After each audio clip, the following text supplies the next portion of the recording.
Adamlar hakiki hidayet tapsak bolsa ve ihtilafatlardan, dağıtlardan hiç çatı perişan olmam. Bula avvaldan bağdat. Tökönecek dağıtta değil hiç çatta.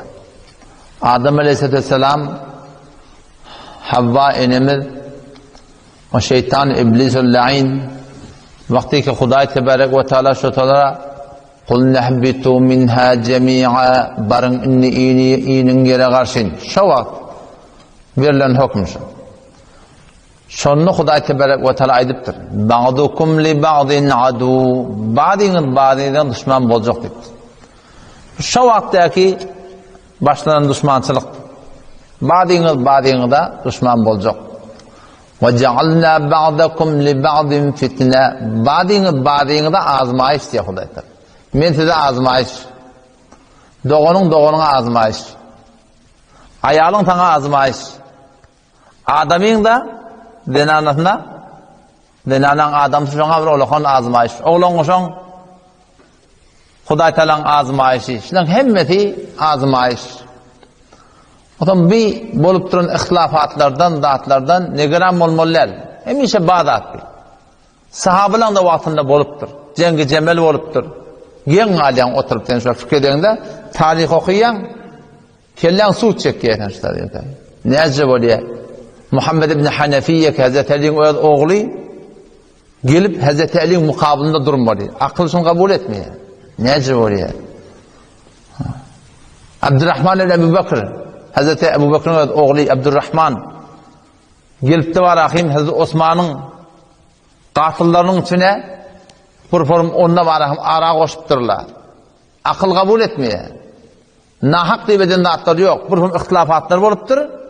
Hak hayti, nahak hayti taylamak kıymettir. Bir vakti geçen de mallarda boluptur. Cengi cemel boluptur. Hazreti Ayşe ortağa geliptir. Hazreti Ali bir kaptalla, o bir kaptal, bir kaptalla. Cengi Seffeyn boluptur. Cengi Nehrevan boluptur. Sahabelan vaatlarında. Ne kadar ihtilafatlar avvaldan da bağmıştı. O meyse ihtilafatların içinde Allah Teala'nın bir rivayeti var. وَيَهْدِي اِلَيْهِ مَنْ يُنِيبِ Allah hidayet edecek menittir. Kimi? Enabatı bolsa. Yalvarmağın bolsa. Yalla bana doğruyun kokat. Yalla her kim benki doğru diye. Yalla ben senki doğru diyen. Sen şu doğruyuna mı hidayet et yalla. Set derset, şek etme. Eğer vağan, kalben ve doğruyun edinde olsak Allah Teala bir hidayet etti. Dişinde olur, huşunda olur, kitap sebep olur, doğsun sebep olur. Yüreğin şayetçilik veriyor sana, şu doğrusu diye.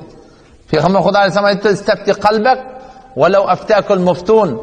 Yüreğinden ne fetva dili deyiptir. Muftiyle fetva versin. Takdirler fetva versin. O doğru, bu doğru. Yüreğin de fetvasına kulak at. Yürek ne mi diye istediptir.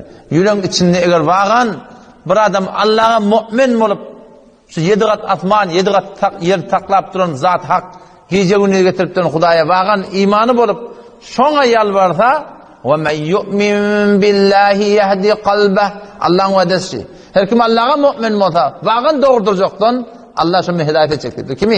يَهْدِ قَلْبَهُ Kalbini hidayet edecektir. Ondan şu taydan, hidayet-i vağiin tapmadan süreyim, şu ihtilafatların içinde, bir hal sana dua etme. Ya Allah bana doğruyun koyun. Yalla her kim benki doğru diye. Yalla men senki doğru diyen. Yalla sen doğruyun koyun bana. Ne mi deyim ben?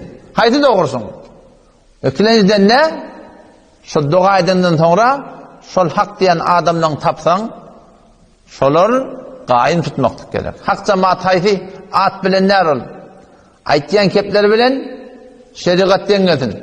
Bolup berişi bilen şeriattan getin. Tererisi. Şeriat tereri.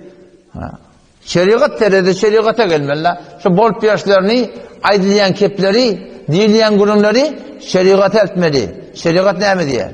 Kur'an ne mi diye? Sünnet ne mi diye? Hanefi mezhepsine ne mi diye? Numara veriyor mi? Bist bolsa bist. Yoksam da numara vermesini de kabul etmeliler oluyor. Velev ki her kim olsun Müslüman da.